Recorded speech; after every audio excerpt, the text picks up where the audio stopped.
Donc nous sommes sur la partie qu'on appelle le belvédère et qu'on vient d'aménager. On a un nouvel enclos pour des suricates et des autocions.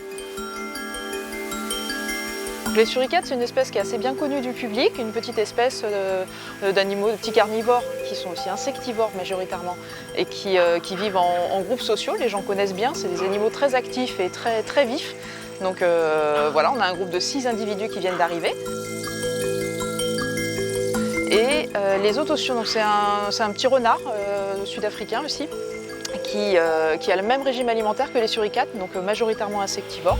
C'est une espèce beaucoup moins connue et plus timide aussi que les suricates et qui vont avoir en fait des périodes d'activité plutôt le soir et la nuit par rapport aux suricates, donc c'est des espèces assez complémentaires.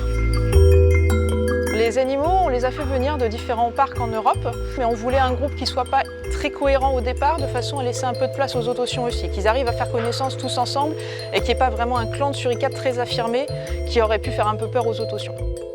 Pour accueillir des autotions, des suricates, c'est un gros chantier, puisqu'on est parti d'un plateau qui était nu et sur lequel donc, il a fallu concevoir tout le système pour que les animaux soient bien en sécurité dans leur enclos et après aménager tout l'intérieur de façon à ce que ça corresponde au comportement de l'espèce. Et notamment sur ces deux espèces-là, c'est le fait de creuser des galeries. C'est vraiment un point qui est extrêmement important pour eux.